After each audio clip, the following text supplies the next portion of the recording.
Hi అండి, అందరికీ నమస్కారం. Welcome back to our channel veg basket.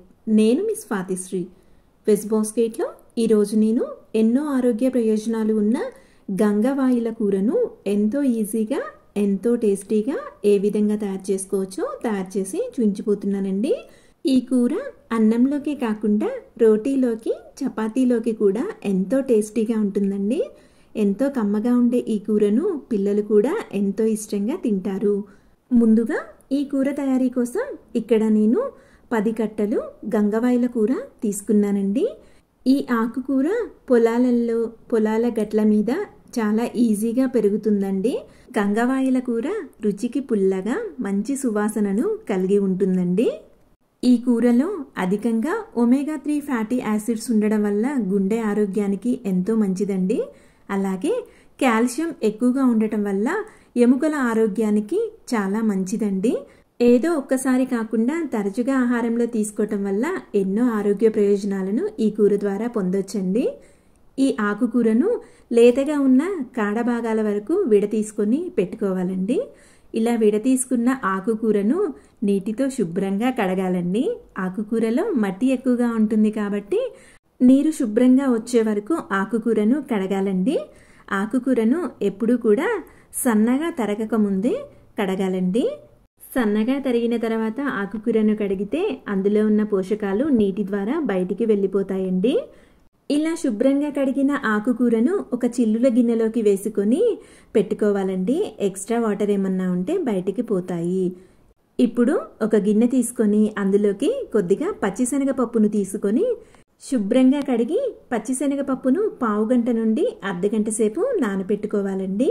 పచ్చిశనగపప్పుకి బదులుగా కందిపప్పు లేదా పెసరపప్పును కూడా ఉపయోగించుకోవచ్చండి.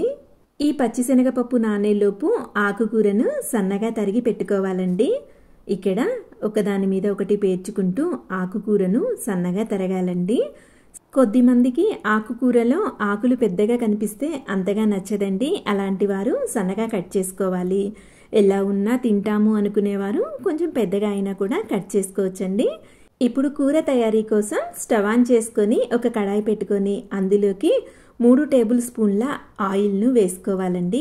ఆయిల్ వేడెక్కిన తర్వాత 1 టీ స్పూన్ పచ్చిశనగపప్పు, 1 టీ స్పూన్ మినప్పప్పు, 1/2 టీ స్పూన్ జీలకర్ర, 1/2 టీ స్పూన్ ఆవాలు వేసుకొని పప్పులన్నీ కూడా మంచి గోల్డెన్ కలర్ వచ్చే వరకు పప్పులను వేయించుకోవాలండి. ఈ పప్పులన్నీ కూడా కలర్ చేంజ్ అయిన తర్వాత ఇక్కడ నేను 3 పచ్చిమిర్చి నిలువుగా ఘాటు పెట్టి వేస్తున్నానండి. 2-3 రెమ్మల కరివేపాకును కూడా వేసుకొని పచ్చిమిర్చి కరివేపాకును వేయించుకోవాలండి. ఈ 2 వేగిన తర్వాత 4 పెద్ద సైజు ఉల్లిపాయలను కొంచెం సన్నగా పొడవుగా తరిగి యాడ్ చేసుకోవాలండి. కూర కొద్దిగా పుల్లగా ఉంటుంది కాబట్టి ఉల్లిపాయలు కొద్దిగా ఎక్కువగా వేసుకుంటే చాలా టేస్టీగా ఉంటుందండి. ఉల్లిపాయలు కొద్దిగా సాఫ్ట్గా అయితే సరిపోతుందండి. ఉల్లిపాయలు కొద్దిగా సాఫ్ట్ అయిన తర్వాత ఇందులోకి ముందుగా తరిగి పెట్టుకున్న ఆకుకూరను వేసుకోవాలండి. అలాగే ముందుగా నానబెట్టుకున్న పచ్చిశనగపప్పులో నుంచి నీటిని తీసివేసుకొని పచ్చిశనగపప్పును కూడా యాడ్ చేసుకోవాలి. వేసుకున్న తర్వాత ఒకసారి మీడియం నుంచి హై ఫ్లేమ్లోకి పెట్టుకొని ఆకుకూరను కొద్దిగా దగ్గరగా వచ్చే వరకు కలుపుకోవాలండి. ఇలా కలుపుకున్న తర్వాత స్టవ్ లో ఫ్లేమ్లోకి పెట్టుకొని ఒక మూతను పెట్టుకొని ఆకుకూరను ఉడికించుకోవాలండి. చూడండి, ఇక్కడ ఆకుకూర సగం పైన ఉడికిపోయిందండి. ఒకసారి బాగా కలుపుకొని ఇందులోకి 4 బాగా పండిన టమాటాలను సన్న ముక్కలుగా తరిగి యాడ్ చేసుకోవాలండి.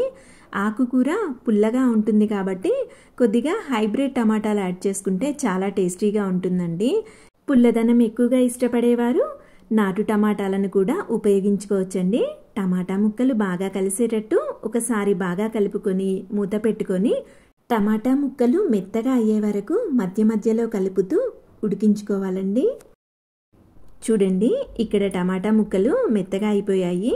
ఒకసారి బాగా కలుపుకోవాలండి. ఇలా కలుపుకున్న తర్వాత కొద్దిగా పసుపు, రుచికి తగినంత ఉప్పును వేసుకోవాలండి. ఇక్కడ నేను రాళ్ళ ఉప్పును వాడుతున్నాను. అలాగే మనం తినే కారానికి తగినట్టుగా కొద్దిగా ఎండు కారంని వేసుకోవాలండి. ఇక్కడ నేను స్టార్టింగ్లో కొద్దిగా పచ్చిమిర్చి వేశాను కాబట్టి కారం తగ్గించి యాడ్ చేస్తున్నానండి. ఇప్పుడు ఒకసారి బాగా కలిసేటట్టు కలుపుకోవాలి. ఇలా కలుపుకున్న తర్వాత మూత పెట్టుకొని ఉప్పు కారం కూరకు బాగా పట్టే వరకు ఉడికించుకోవాలండి. చూడండి, ఇక్కడ కూర బాగా ఉడికిపోయింది. ఉప్పు కారం కూడా కూరకి బాగా పట్టుకున్నాయండి. ఒకసారి బాగా కలుపుకొని స్టవ్ ఆఫ్ చేసుకుంటే ఎంతో టేస్టీగా ఎంతో హెల్దీగా ఉండే గంగవాయిల కూర రెడీ అయిపోయిందండి. ఇక్కడ నేను కూర కొద్దిగా లూజ్గా ఉన్నప్పుడే స్టవ్ ఆఫ్ చేశానండి. అలా ఇష్టపడని వారు హై ఫ్లేమ్లోకి పెట్టుకొని నీరు ఎగిరిపోయి కూర దగ్గరగా వచ్చే వరకు ఉంచుకొని స్టవ్ ఆఫ్ చేసుకోవచ్చండి.